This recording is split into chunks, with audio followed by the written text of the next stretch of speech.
Hello and welcome to this interview where the interviewer has now become the interviewee. Andy Thomas, good to see you. How you doing? Doing well, Dom. Doing well. Excellent. Getting a bit nervous now. Just looking forward to these questions. Yeah, on the other side of the table now. So we're going to have a chat with Andy, who is managing director, founder and owner of Physiquipe, and get to know the man behind the company. So first and foremost, Andy, a little bit about yourself and what inspired you to start your own business, and can you share a little bit about that journey? So, in terms of starting my own business, I've always been fascinated by business, and I think that's been instilled from my big brother. So he's always been really interested in it, and one of his friends from university, the three of us and another friend of theirs from university, actually, we've always had a real interest and fascination, like Tony Robbins, Rich Dad Poor Dad. I remember my brother reading Rich Dad Poor Dad, Robert Kiyosaki book, like when we were kids. I remember him reading it, and he was really into it, and that's what got me excited about it, I think, really. And I didn't particularly have an idea of at that point of thinking, right, I want to run my own business at all. And I think really that where that came about was after university and doing various jobs. I was actually really not struggling. Well, maybe it was struggling to try and find a path of what I wanted to do. Hmm.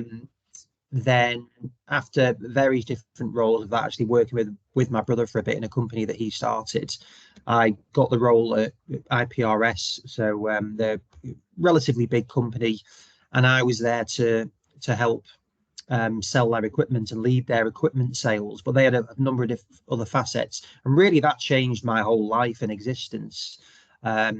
Big thank you to Dave Bingham, who was my boss there, who took a chance on me doing that. And I just loved that role. So I was working, I remember week one, I was in at Man United doing a presentation on this balance system. And I was like, I don't really have a clue what I'm talking about here, but I'm with the head of sports medicine from there, getting a grilling, and got through it. And I was just felt really privileged that I was in with these Premier League teams, being a big football fan. Um, and yeah, I think it was really loved that job, absolutely loved it. Got to go overseas and visit various different places in the Middle East. So the Saudi Premier League, Mark Leather and I went over there and were looking at things. So I loved IPRS. And then when Dave left, the dynamic wasn't exactly what I wanted. And it just coming to me that actually this is a perfect time where all the reading, all of the ideas that I'd had around business, I'd built great connections with the suppliers from various parts of the world, as well as customers. I just thought this was a perfect time to be able to bring something together. And that's really where Physiquipe came from. So, I mean, in that moment of going, right, I'm going to set up Physiquip, what was like the thoughts going through your mind? Excitement, fear, mixture of the lot, and then what were the biggest challenges that you had with starting Physiquip, and ultimately how did you overcome them? So to reflect, I mean, it's a while ago now, it's over 12 years ago, and I don't think I had enough fear. I think if I look back now, it was like, right, I'm going to start a business. Yeah, cool. I've read all this stuff. I've been doing this job. And then when you all of a sudden you set your company up and you're not getting a salary, you've not got an expense account, you've not got a company car, you've not got a team. It's like I was really naive to it. And even though I was early 30s at that point, um, I think, yeah, it was as soon as I've done it, I'm like, I think I look back now and think I'm really glad I didn't know how hard it was going to be, because if I did, I probably wouldn't have done it. I had offers to Right. get work in other good areas, which were a decent salary, really decent package, would have been dead easy. Like if I think of my job then, really, it was in my old job, it was pretty easy, really. I had good customers. Again, everything was getting paid for, hotels, everything. So then all of a sudden, when that stops, you've still got rent, you've still got everything outgoings.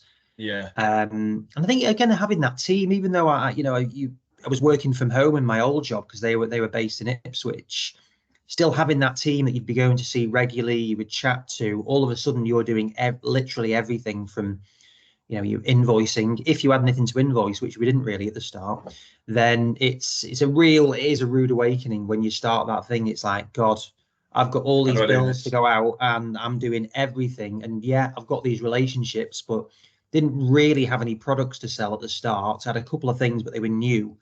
So yeah, it was really, I think it really kicked in probably about 6 months in when it's like, God, I need to start earning Was there a some bit of money a again. what have I done kind of moment? Or Um, I think maybe that came in probably a bit later.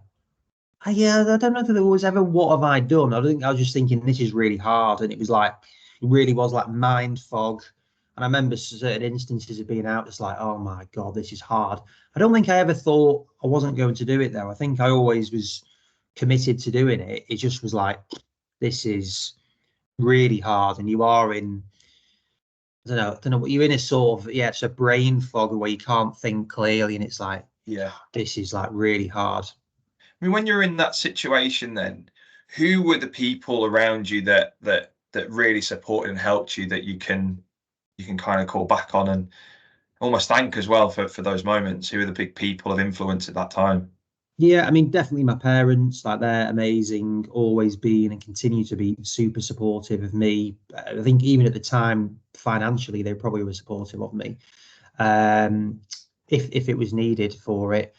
And then my brother, again, always very great in a crisis. If I've ever got any issues, he's like there like a shot and really helpful. And then I think that the people that I mentioned as well, um, who were originally were my brother's friends, but now I'm very close with them as well. They've got their own businesses. They're doing these things because it really is until you've experienced it and you can have an understanding of it, but until you're in it, it's really it's good to have someone that understands what that position is. So I'd say there's a certain few people that I actually just even to this day I don't talk about any problems that I'm having in work, and I've got a selection of people that I do talk about it to, and I'm quite selective on that. I think just yeah, I don't know, maybe that's just a trust thing, and it's not that I don't trust those people, but I just know that the people that I would want to talk about things with, and I feel that I can help with. I'd rather not be spewing negativity to anyone because fundamentally I'm a very positive person, and I try and keep my emotions as not protected, but just relevant to the right people who can understand. Sure. Sure. So when Physiquipe first started, you said we had a limited products and some of them are new. What products were they? And are we still doing them now? Are they gone? What did you originally start off with?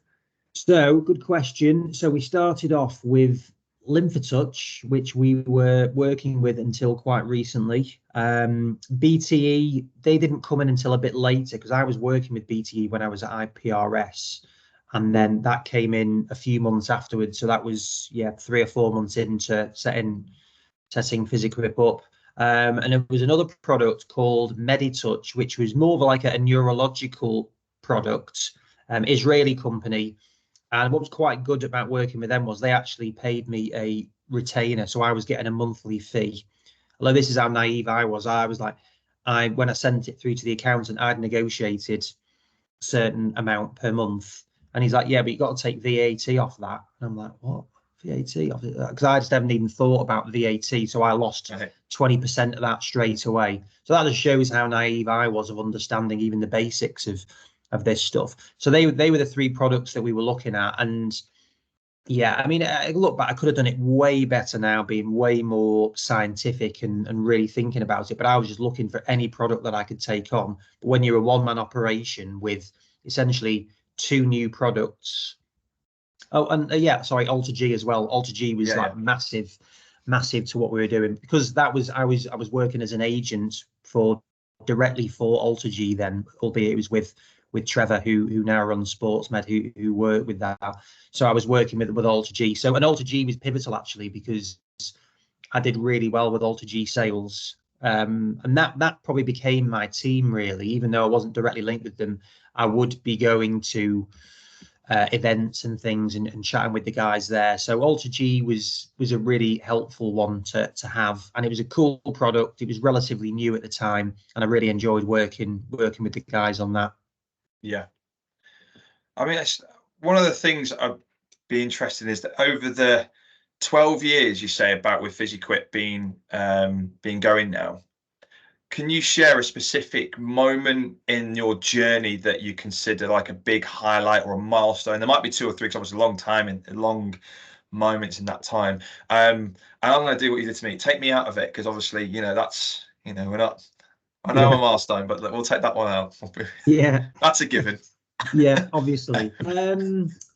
Particular ones, well, definitely one that springs to mind, because ultimately it's great having things that you're really memorable. That was a great memory. It's like when we got the deal, which is financially was brilliant, but also strategically was when we got the deal with EIS, now UK Sports Institute, for diagnostic ultrasound.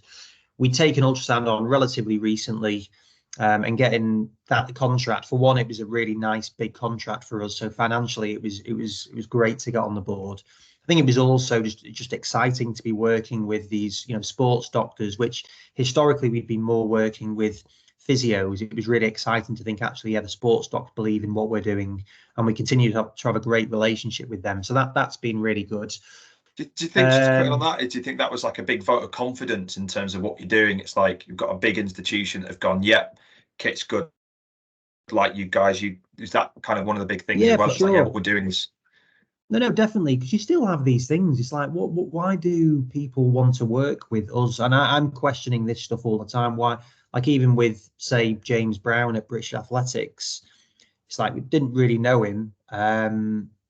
Did a terrible demo to him with ultrasound where I barely knew how to turn the machine on, and he gave me a bit of a reprimand for that. But then straight away was like, actually, yeah, this is a great system, and started really helping me. And since then, we've had a really good relationship on things, and he's bought quite a lot of equipment, and we work with him on various things.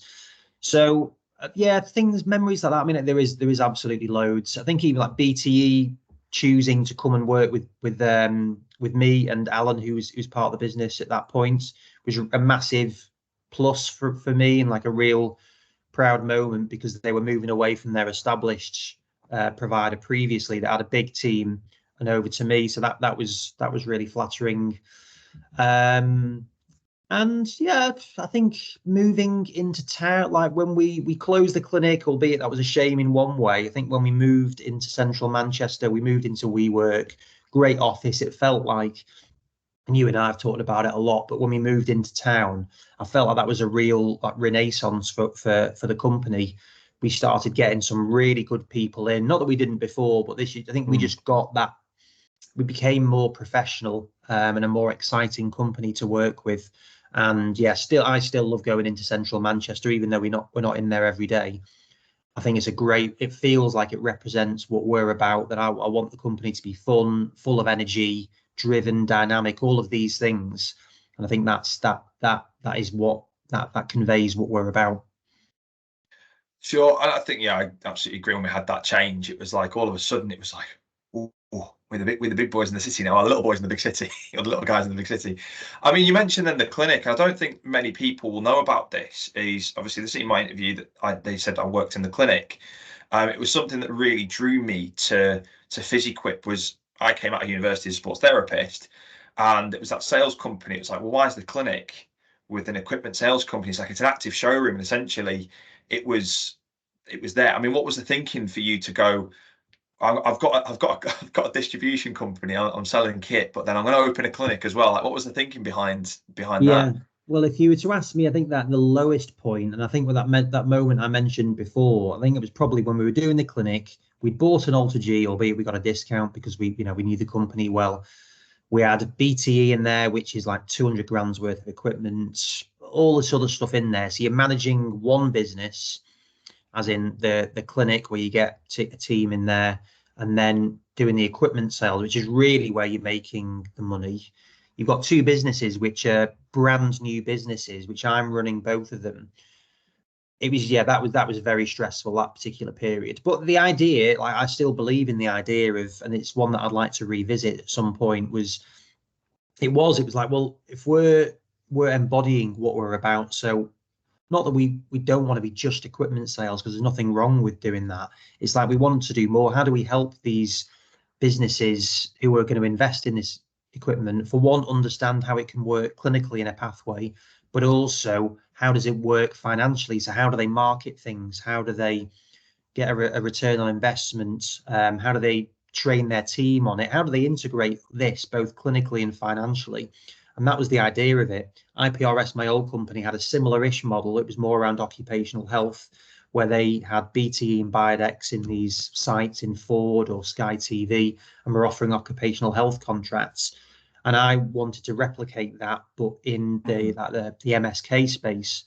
And I think it was probably ahead of its time in that respect, because all this tech we had in there, I mean, you go into most clinics, they don't have anywhere near that tech, even ones that are pretty established.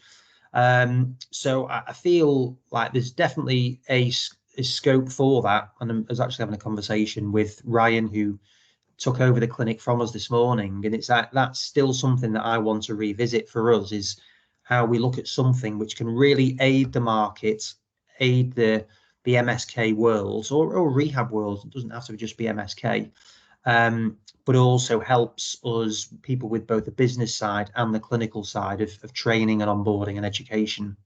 Yeah, it's that whole round approach, isn't it? That I know that when I first met you, you kind of outlined you sort of paved how you wanted to run things. And I suppose that leads very nicely into the next question. You're excellent, by the way. Segue. You don't actually know these questions. You've segued all these beautifully. What is your driving force behind Physiquipe? Essentially, what's your ethos and why do you do what you do? I still, honestly, I struggle with mission statements, and I struggle with saying something that I genuinely don't believe in. And I'm constantly analysing this. And I was actually having this conversation yesterday with someone who helps me from like a mentoring and coaching perspective, and it's trying to get that. I think fundamentally for me, I want to create a great business with great people, and that means for that is people love working for the company. It's fun. They feel motivated. They feel like they've got a challenge, but they can overcome things. So it's not an easy job. It's like we're always pushing, and we're always got that sense of achievement. And then it's the same with the customers. Really, is that I've got loads of really good friends that are clients, and it's all interlinked. And I think I like the fact that we're trying to not have an us and them vibe. It's like, look, we're all in this together. We're all trying to do things, and if we can come together on it, that's what excites me. So I think it's working on exciting projects with people who've got similar values and mindsets, and trying to push things forward. I think that's one thing for me, which is a good and bad point, is that I've got loads of ideas on things, and it's like, right, I'd love to do that. I want to do that. And it's sometimes you can move a bit too quickly from where you're at, but also that's what makes me driven and progressing. And sometimes you don't always reflect on how far we've come, and that's something which I'm working on actively now, to look at it and think, actually, it's really exciting what we've got, where we're at now, where we can go is even bigger. And so even though like I will still be, if we're organising an event, even though I've done it for 17 years and I've been doing it, I get nervous before every event that we do, whether I'm going to it or not, because I want it to be good. Yeah. And it's like, God, it's a bit annoying. Am I ever not going to be like this? And the likely, I presume, is no. I'm always going to be like it. And but that helps us keep pushing and keep wanting to be better, keep trying to improve things. Like I remember whenever we'd take a new product out and we'd do a demo, let's say you're doing a demo for me, I'm genuinely like watching the clinicians' faces, like, do they think this is crap or what? Or they think it's really good? And it's like, oh, they like it, brilliant, great, like that. So I've got that all the time, and no matter how established I am or much I know people, it's like I feel like I'm always wanting to learn from anyone, and always like respect whoever I'm talking to, and think, actually, yeah, what can we do to make things better for them and for the industry? No, I agree, and it is probably one of those things that I think if you ever lose that like nervousness and wanting, and you think, yeah, we're fine, we're satisfied, that's when yeah, you probably start to fail, isn't it? Because your foot's not on the gas still. I suppose that's what keeps everything going, isn't it? As soon as you kind of sit back and go, yeah, we're doing good, that's when the standards will slip. So, and it's always good. I mean, from my perspective, I'm sure the rest of the team will say that, to have that force behind us to go, we're really, really pleased. Don't get me wrong. It's like we go at the end of the event, we don't go, "Oh, that was rubbish." We go, "That was really good, but where could we improve?" And it's always that kind of striving to be better, strive to be better. And we've always said, like, we could do things and we could go, "Yeah, we can just trundle on at this level," but rightly or wrongly, we go, "We're going to aim for here and see how far we can, see how close we can get to it. And if we get close, well, how can we get closer? How can we get closer still?" I think it's always good that you're chasing that level of, do I say perfection? Dare I say that? Yeah, I mean, it's definitely It's never going to be, far but from perfect. And even if it yeah. was, which it never would be, you'd never consider it like that. Because I think even like for me, sometimes it's like I feel like I work hard and whatever working hard means, but I'm actively always thinking and trying to do things. And sometimes if you're having a crap day, which you still do, I actually feel like I want to work harder when things are going well, which makes sense. And it's like, right, that's when things are going well, that's when you really step up and you really start pushing things. And it's like, right, just because I've done your target or you've achieved this, it's like, actually, yeah, let's keep going now while your confidence is up, momentum's going. And it's sometimes even though it's kind of counterintuitive in one way, if you are thinking, I'm struggling a bit here, sometimes it is good to just take yourself out and go for a walk or take an afternoon off, go for a coffee, whatever it is, just get yourself out of the negative environment and try and think, actually, get your mindset right. Yeah. So that's why I will never be like that. It's like the more we achieve, the more it's like the more opportunity you see. Yeah, yeah. So, I mean, in your experience then of the last 12 years, what's been the most unexpected or sort of surprising aspect of running Physiquipe? That's a good one, isn't it? That's a thinker. Well, don't compliment your own questions. That's never a good sign. Unexpected thing. I think a question, just again go back to that thing with James Brown. I genuinely was like, I even asked him the question, said, why are you working with why do you take my phone calls? Why do you work this? I didn't have a clue about ultrasounds myself at all at that point, nothing. But he was really engaged with it, and I asked him that question. It's like, why are you interested in what we're doing? And he's like, well, I can see that you're trying to do more, you're trying to push things on. So I would say that I constantly question that, and I don't think it's imposter syndrome. Yeah, I think just trying to understand why people value what we're doing, and I think I'm seeing a lot more of that now as to what we're doing and what is good and what is bad. Because I think a lot of the time you do think, well, everyone else must be doing this surely, and I think a lot of the times they're not doing it the same way that you're doing it, good or bad. What else has been surprising? Can't say there's been that much that's been surprising, really. I think no, I don't think there's anything that's been surprising per se. What about if I throw a thing in the ring of COVID? I was pleasantly surprised how much engagement we got over that time. Well, if you think it was an interesting one, because it really worked very well for us in a lot of ways, because we're a small team. I think the good thing that we were doing, and I think this is a good reflection point for us, is that we do invest in our infrastructure in the team. So we've got good CRM system that we manage our database and marketing through. We'd been using Zoom for a couple of years beforehand for meetings and so on. So we knew how to use it. We were set up. We were confident in it. So when we started to do webinars and things, we just knew how to do it, which a lot of people maybe didn't at that point. Yeah, I mean, obviously it's surprising. It was more from a personal perspective, from the company perspective, because we'd scaled the clinic down and there was only you, me, and Mary at that point. I wasn't really. I actually really enjoyed a lot of aspects of it because it was really simplistic. You know what you're doing. You guys are on furlough for 6 weeks, albeit I know you were, doing your shockwave research.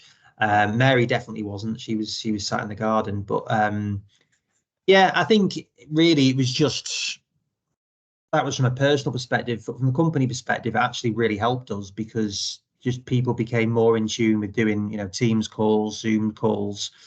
So that's more in line with we want to be a modern, forward-thinking company. So it gave us the chance to do that, and then getting the NHS on a Zoom call, Teams call 5 years ago, very very unlikely.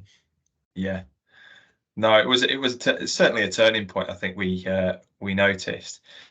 In terms of like from your personal day-to-day things as well, how do you navigate and balance looking for new opportunity, innovation, but also keeping stability within the company? So yeah, that can be challenging. I'm getting much better at time blocking now. So allocating a specific hour to my diary should be pretty much full. I'll leave an hour here and there, just to, in case something else comes up. But it really is time blocking. So, following up with customers, clients, doing my podcast, editing the podcast, team meetings, general meetings with external people. So really trying to time block that so that you say, right, what are the important tasks? We know we need to do them, commit that time, don't change it, stick to that. So that's one thing for my own thing. I think, and then it's getting the team so that they're autonomous as much as possible. And like for, with your promotion, Emily's promotion, that's a massive thing for me now, is that I want to actively work on how do I support you both to run it. Ideally, I'm not one of these people that want to be micromanager, completely opposite of that. It's like, but then you don't want to go the other way and have people where they don't really know what they're doing. So having you and Emily particularly to pass responsibility on has been a massive step forward for me over the last 3 months or so that we can get the day-to-day business of things running. And then it's like, actually, what else can we be doing? Because I love doing the podcast. You might say, well, it's not a revenue generating thing, but I enjoy doing it. It's great networking. I think the feedback is that people like it and find value from it. So yeah, so it's really just managing your own time internally. Like I love watching podcasts and really trying to understand efficiency. So time blocking's been really good, and then also encouraging accountability and responsibility from the rest of the team. Yeah. No, it's good. It's always going to be a difficult balance, isn't it? Because you don't want to see opportunities pass up, or if something comes in, I suppose there's got to be an element of reactiveness to things. But would you say that if you're proactive with things, then things will just kind of come? Like you say, you always want to put out positivity, and we kind of talk about law of attraction, put out positive. If you're a net positive, you should get positive things back. I mean, you believer in that, aren't you, Big?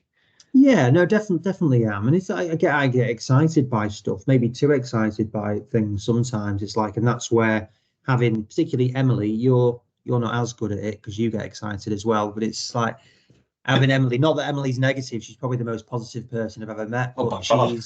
she's just like, right, should we be doing that now? And it's a good plan for us to think, yeah, sounds really good. Sometimes it's like, no, we definitely want to do that. We've got to just make that happen. Yeah. And also it's trying to get things structured. So that's why that traction system that we've implemented recently is really helpful for that.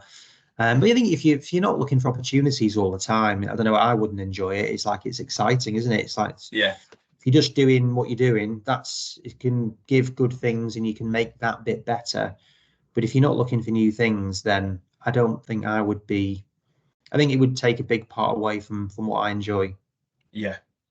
So, I mean, to sum up in terms of your journey with Physiquipe, everything that you've been doing, is there any advice you would give to other aspiring entrepreneurs, potential business owners, based off your experiences and the lessons that you've learned over the last 12 years? Yeah, definitely. I mean, there's absolutely loads that I could do on that. I think it's try and understand what you want to get to. So try and have as clear a vision as possible. And even now, I don't always have a clear vision exactly with what I want, but that's because it can change on it. But if you've got an overall rough idea of what you do want things to be, So having that bigger picture thing, but then also understanding like how are you going to get there? Where the revenue is going to come from? Costs, like really getting in control of your costs is massive. So I think that's like we took on a couple of extra members. The team was bigger 18 months ago, and that the overhead was much bigger, and that was a big jump for us to go to. So I think trying to control the overheads and then look at where your revenue is going to come from, it's pretty simple when you look at it like that. As long as you're making more than you're spending, then just making sure you're doing that, because if you're not, you're in trouble. And yeah, I think it's just having a clear plan, and it genuinely is. You've got to remember to enjoy what you're doing. Like I put a clip out from Anita Biswas, who's the head of sports medicine at UK Sports Institute yesterday, and she said the most memorable roles and things that she's done is where they've had fun. And I think that if you're not doing that, then that's what's the point in anything. So it's like that was a big point for me when at Physiquipe, and even in my old role, I loved my old role, and I felt self-employed in that other role because I was still passionate, still be working weekends because I really enjoyed it, and then I have to carry that over into Physiquipe. So if you're hating Monday coming, then that's not good. And if you don't get me wrong, I love a weekend, but if you just, oh God, thank God it's Friday, that drives me up the wall. So I've kind of tried to ban that on our Teams chat. If anyone says, yeah, it's Friday, I'm just like, yeah, no, not having that. Actually, but it doesn't happen though, because I think I can speak on everybody's behalf. We all enjoy what we do, and I don't want to get too like corny or soppy here, but it's like genuinely the environment that you've created. It's one of the reasons why 10 years is like the environment you've created, the opportunity it gives you, and I mean, I've always said like some of the people that are in my phone book, like it's just scrolling through sometimes going, my God, some of the names that are in there, it's incredible. And like you say, it is enjoying what you do, and I feel like we do make an impact on what we do. And I think I speak on behalf of the team in saying thank you for giving us that environment and giving us the opportunities that we've all had, and I'm sure there'll be plenty in the future, because you have created that sort of family unit. And I think that's people that are here today, been through Physiquipe, right back to Jodie Comer, who's in the clinic, and the guys in the clinic then, all the way through like Mary, Louise, John, Jack, everybody that's come through, Andy Roberts, all these guys that have come through. We've always had that family thing, and I love the fact that like every quarter we're off for a walk somewhere, we're off doing something, and even though it's a work day, we're off out and we're bonding together, and sometimes we speak about work, guilty, all the time speaking about work.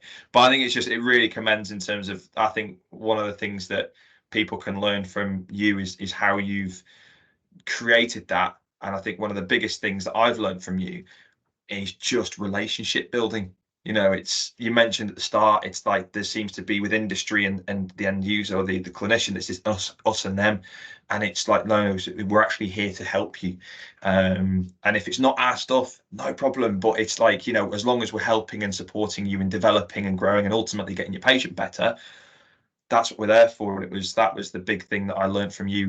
It took a good couple of years to kind of notice, but it was like, it was how you would interact with people and genuinely willing to learn. Like you wanted to know what people are doing and how you could help. And I think that hopefully resonates with everybody else in the company, and anybody that's had any interaction with Physiquipe can say that as well. Yeah, well, I feel lucky that I'm genuinely interested in people. I don't think you can't really tell someone, oh, be good at relationships or be interested in people. As I'm not all the time, not all the time. Sometimes, certainly when you go for a haircut, it's just like, right, I just want complete silence there. And I had that this week, so that's just really nice. But in general, I'm really interested in people and understanding what they're about and what motivates them and all of it really. So yeah, I think that I've not worked on that. That's just something which I'm genuinely like. So I guess it's my parents, and actually my parents are both like that. So yeah, that probably is where it's from. So yeah, I think that's what it is really. It's just that I feel lucky that it's that, and I feel like I'm good at listening to people, and I'm reliable, and I turn up on time, and that is really basic stuff I think I do. And so yeah, it's important for me for that, both externally and then internally. Like you guys, I love working with everyone. Like really enjoy the company. as in the individual company from people. I enjoy us being together. I enjoy us going for coffee. I enjoy our team meetings. And again, you just want it to be a nice place to work, and also an exciting and a motivating place to work. Yeah. Oh, great. Right, Andy, I think we'll wrap it up there. But it's really good to kind of get the insights from you as well. I'm learning still things even now. I've known you for a long time now and still learning things. So, thank you very much for your time and sharing your thoughts and insights. And I think we can retire you from being the interviewee now for another 100 or so podcasts. What do you reckon? It's quite nice talking about yourself, isn't it? Actually, yeah. It is, isn't it? Get on a few more. No, certainly. All right. Thanks, Andy. Cheers, Dom. Cheers.